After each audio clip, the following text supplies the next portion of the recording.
Hi guys, welcome back. In today's video, I want to talk about areas of focus, pillars, roles. There's a lot of different terms that this philosophy or piece of productivity goes by. A foundation of how to think about your life. So everything that you do in life, whether it be a task, a project, a goal, is going to link to one of these pillars or one of these roles in your life. Everything is in pursuit of one of those areas. And pillars don't typically change very often. If you go through a life change, if you have a kid, if you get a new job, if you change jobs, something like that, that will adopt a new type of role in your life or a new pillar in your life. But generally speaking, these are pretty consistent, while the individual projects or habits below them would change pretty frequently. So this is just a very high level overview of how I think about kind of my core roles in my life. So I have a main separation between work and personal.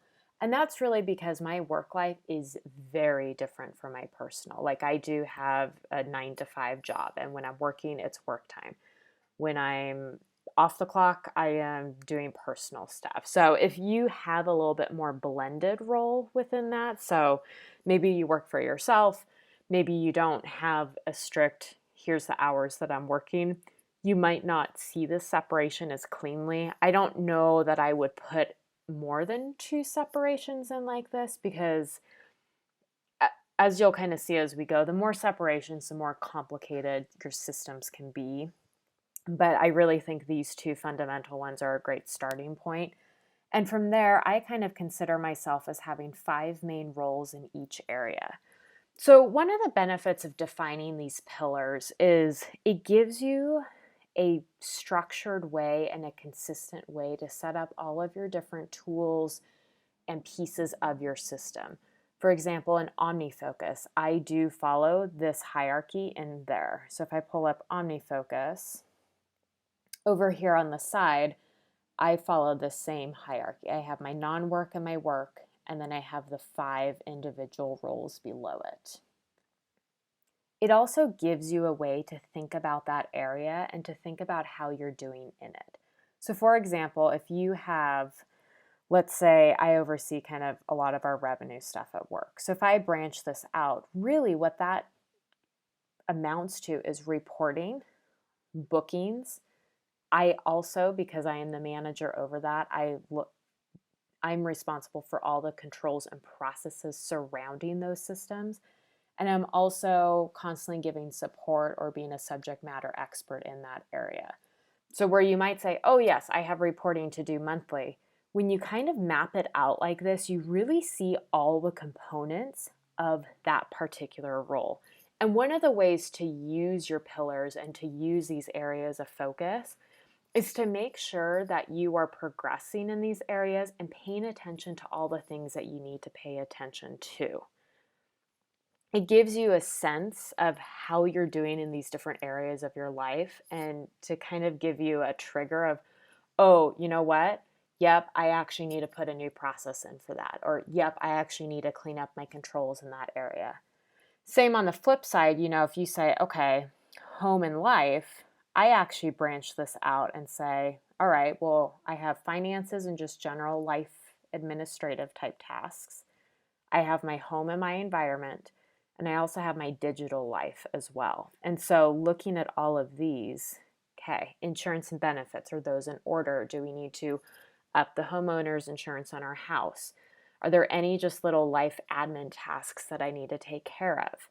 Finances, our day-to-day budget, but what about our long-term finances? So this is partially what I do on a quarterly basis. I will come into this document. So this is a mind map in a program called MindNode that I've mapped all this out in. And I make sure that I have the right projects, the right tasks, the right habits that fulfill these different areas of my life. It makes you much more intentional with your actions too. Because, for example, in OmniFocus, like I said, everything is structured under this hierarchy. So if someone gives me a task, I have to think about what role in my life is that fulfilling? What specific thing is that going towards? The other cool thing when you kind of map out these different roles or these different areas of your life is you actually realize how much you are responsible for.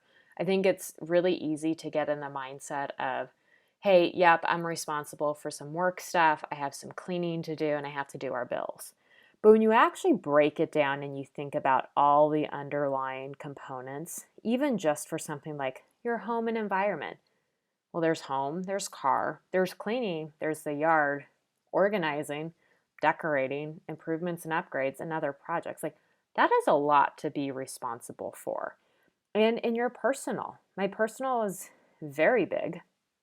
I have health and fitness, self care, hobbies, constantly learning and developing, creativity, my emotional and spiritual side, my mental health, my mind, keeping that sharp. You're responsible for all of these. So are you ignoring one? Have you not touched your hobbies in a while? Have you completely disregarded any type of mindfulness, or is your sleep falling off track? Again, this is kind of what I use as a way to check in on how I'm doing with these different areas of my life. So if you're just starting out and you're thinking, okay, great, I've never done this exercise before, where do I start?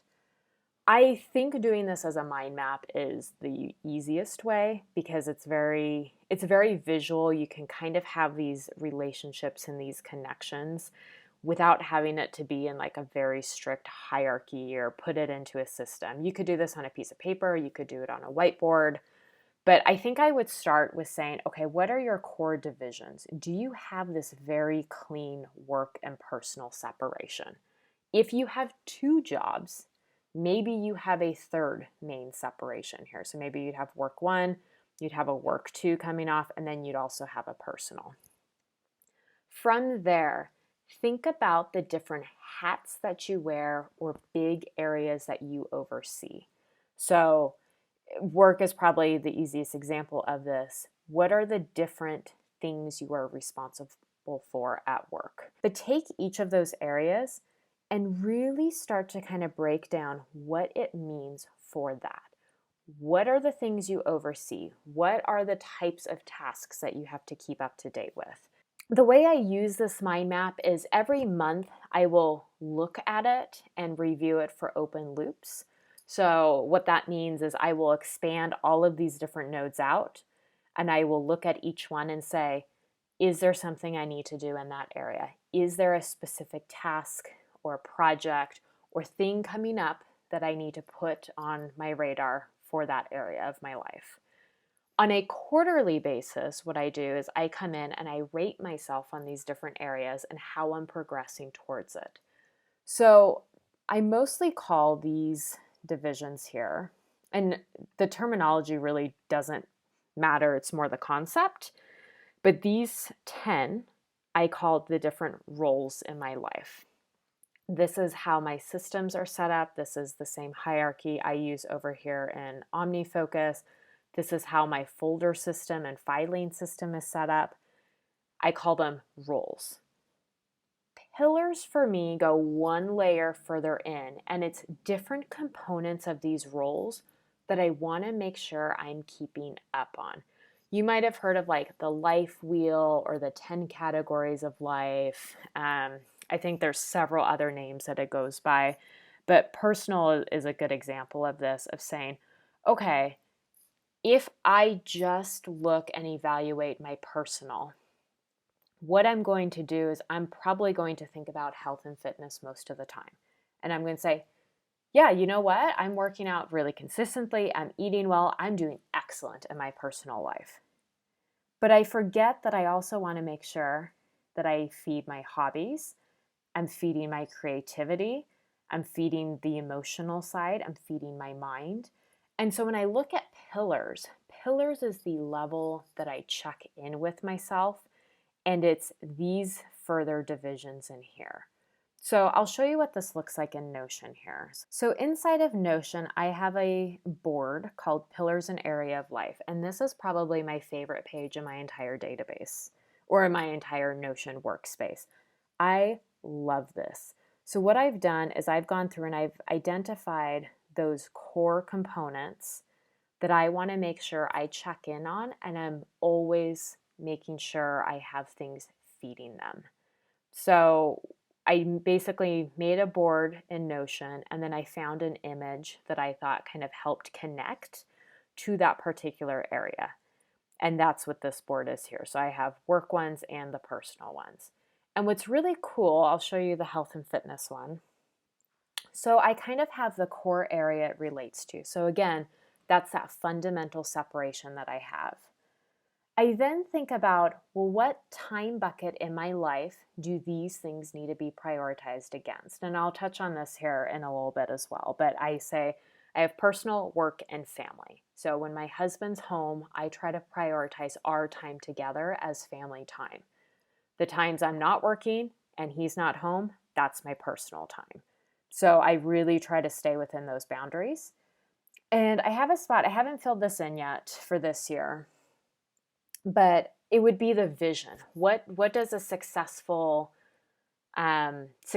execution look like in health and fitness for me? And you could write that out. But this is where I start getting into kind of the ratings and the check-in.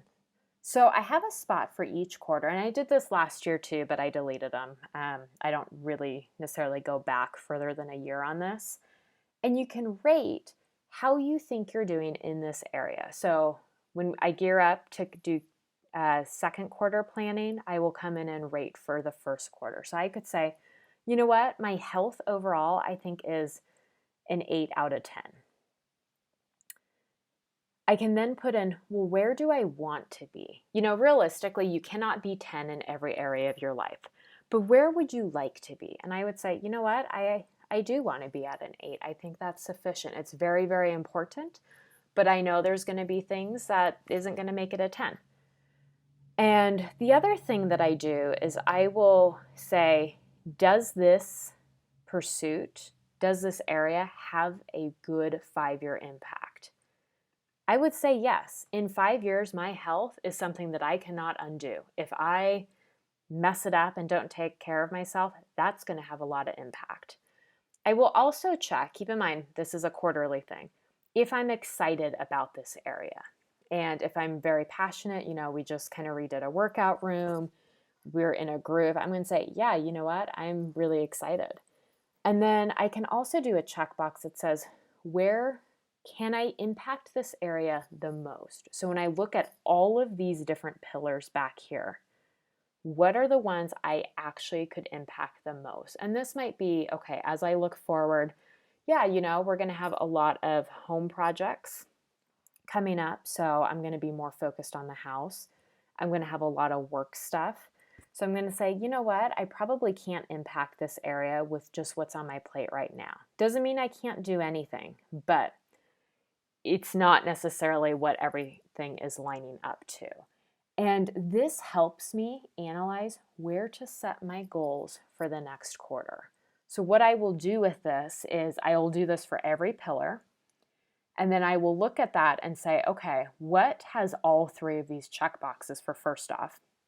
And what has the largest gap to close? So maybe let's just say health was a 6. I have a gap of 2 that I need to fill in. And it has a 5-year impact, and I'm excited for it. So maybe I do choose health and fitness as an area of my life to improve for this next quarter. So the other thing I do with my pillars is it allows me a way to link in everything from the rest of my Notion database. So there's a lot of different tables going on in Notion, but the 4 main ones for me are long-term goals, objectives, projects, and dailies. So long-term goals are going to be those aspirational, way down the road, those things you can't really like concretely describe in terms of actions or projects. It's just, I want to live a healthy life. I want to be happy in 50 years from now with no regrets. Those type of things. Objectives are going to be the specific goals I've set for that quarter. Projects are projects, and then dailies are anything from habits to routines to rituals, whatever you want to call it. So when I look at my health and fitness area of my life, I can say I I don't think I've linked up any long-term goals yet. I do have some related to this. I just don't think I've made that connection. I can say I'm working on objectives this quarter for this goal. So I'm focusing on heart healthy living. I don't have any projects, but I have a ton of habits that fuel this pillar for me. And so it's a nice way just to kind of see that. How I use pillars is that's what helps me set my goals for the next quarter and know where I can make the most impact and what I'm really excited for. It also gives me this spine to connect everything into from the different components of my system. So if we jump back to this mind map, again, you kind of have your core separation that you think about. The next level down for me is what I call roles. Again, the terminology, it doesn't really matter what you call it, it's just the concept. And this is how I structure my systems. And then down from that would be the areas I would call the pillars. So what's really cool, let me get all these expanded here. What's really cool about MindNode is the capabilities they have to do tags in here. And I can actually filter and view each of those any way that I want. So if I expand out here, well, we'll do this. You get the idea. There's a tall one and a low one in here. But I can say, just show me what's my core distinction in this web. I can then say, okay, what are the time areas? So I have work, personal, and then family was a separate time bucket for me. Because again, if I am not at work and my husband's not home, that is personal time. Those are the three things that I'm balancing day to day. I can then say, okay, what is my system hierarchy? If I'm setting up a new system, what's that hierarchy structure that I have for myself? Which is these. Then one layer down, what is the pillars? What are the areas that I need to constantly fuel and check in on and make sure? And if you're asking the question of, well, how do I know what should be a pillar and what shouldn't be? Kind of like the example I was giving with personal, if you notice that you're not focusing on something enough because something else is clouding your judgment, pull it out as something separate. You know, if I were to just say personal is a pillar of mine, I'm going to think about health and fitness and not focus on hobbies or creativity when really I want a balance of all of those. These sub-layers or these pillars are kind of what change a little bit more frequently than the overall roles in my system. Again, it kind of needs to be a life change to have a new role that comes into play. The pillars and everything underneath is what would change a little bit more frequently. And that's kind of part of that quarterly review process too, is I'll look at that and say, okay, is there anything new I need to add? Is there anything I can take away? So hopefully that helped. This was a really kind of high level, quick overview about how I think about roles, areas of life, pillars, what some of the benefits are to use those and to set that up for yourself. At the very least, it gives you a complete inventory of what you're responsible for, so you can be more intentional about what you're taking on, about how you're spending your time. And then it's also a really great tool to check in with yourself to know maybe where you want to set goals and where you want to progress. I do not set a goal in every single one of these areas every quarter. I set maybe 3 to 5 goals, and that's based upon what has the biggest gap or deficiency. But you do have things you're doing for these pillars almost all the time. If I don't set a goal for my health and fitness next quarter, I'm still going to have the habit to exercise. I'm still going to have the habit to eat healthy. So you're still fueling that area. It's just not a goal at that time. So with 2Q coming up, give this a try. If you have any questions or anything I glazed over that you want to know more about, just let me know, and we'll see you in the next one.